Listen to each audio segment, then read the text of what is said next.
So I would say, I mean, thinking back on my experience with Thought Leader, it's actually, in all honesty, it's hard for me to think of any parts that I have notes on, if you will. It was very successful. I mean, just for me personally and in general, the coaches that we, working with from the beginning, it was pretty successful and seamless, you know, across the board from the beginning. So had great experiences with really, I think, essentially every coach I worked with. The process of creating the application, which is what you really start with, for me went really well and got a lot of great support around that. Really didn't have any issues. I learned that it is true. I applied to 100 talks in the span of about 2 weeks.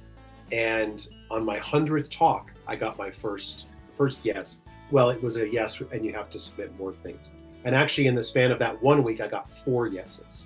And I feel like that's not an uncommon experience for a lot of people. You do have to go really hard. It is a numbers game, and even these days, more and more, there's more and more dozens and hundreds and thousands of people applying for these talks. And so the competition is probably getting stiffer as time goes on. And so you can't just apply for 10 or 20 and think you're going to get it unless you get really, really lucky. And I think I did 100 really good applications, and it still took me 100, and I think I had a really compelling talk, et cetera. And it still took me that long.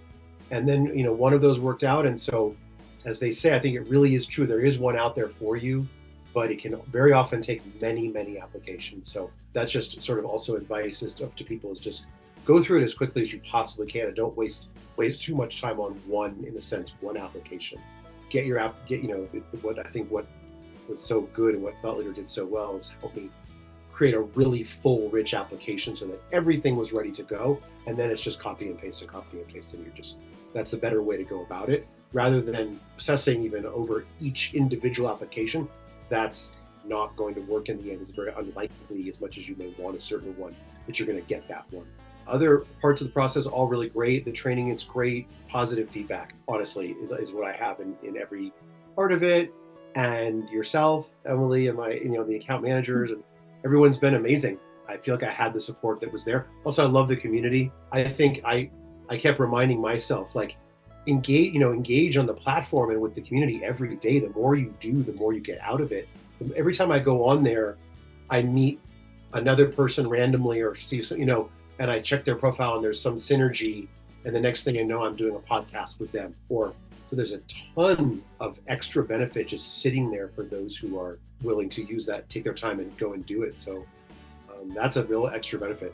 Yeah, I think about that a lot already, because I only started for myself this process back in basically September, 8 months ago. Anyway, not that many. And I had never entered this space, public speaking and otherwise, ever before in my entire life. And in that short amount of time, I learned from the Thought Leader training, I learned how to, craft these talks. And not just that, but it kind of pushed it.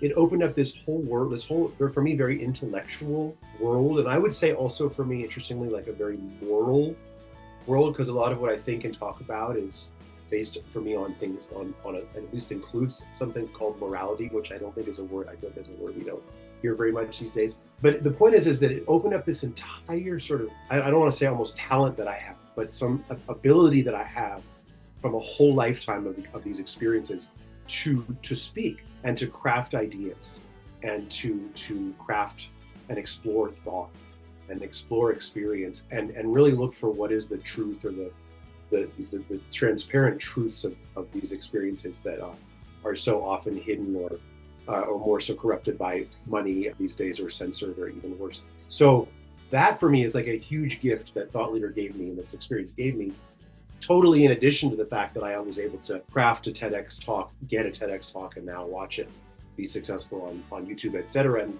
start launching a public speaking career. I also got given this almost like this gift of, you have this ability to do. And all day long, I used to think of film ideas all the time, but now I think of talk ideas, and I'm constantly thinking of new and what feel to me very, deep or innovative ideas around like issues and quintessential issues facing our whole world and our species, like deep shit. A very crucial shit is how it feels. And so the ability to sit around and craft those ideas and craft those talks and explore this, and have now podcast conversations as well, and it's very beautiful for me because it's very rich as an artist. It's very something I've never mined before, is thought and words and talking. I had this weird experience that was unplanned.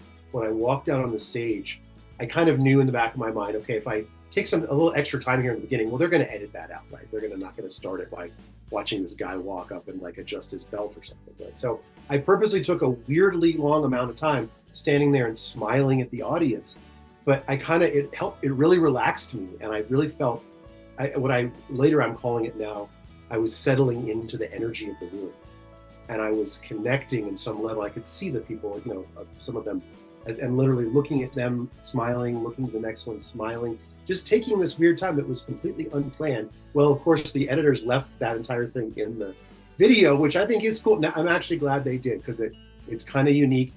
And the funny part is it felt like it trained the audience, because when I finished my talk, even though my talk was very obviously over because I literally end with the words, "I love you," and it's like this pretty clear that's the last sentence, there was this long pause before the audience clapped, because I think they'd been trained like, hey, this guy likes some, he likes some silence before, he probably likes it after. Let's hold on, honey, let him do his weird thing, So that was really cool too. And so that was all like, I just created this space of a very like intimate energy. I think it was what I felt very connected to the people, and like that was my feeling experience, which was wonderful. Like I said, it wasn't really planned, but I'm definitely going to try to recreate that every time now I do speak. I think right after was a mix of emotion. Of course, you're so incredibly happy that you did it and you didn't massively screw up. But I think my brain immediately started churning. Where did you screw up? Where did you screw up? So I was happy. I felt happy. I went back into the green room, and everyone was clapping and stuff. So it was good, but it's always hard not to start those churning wheels up.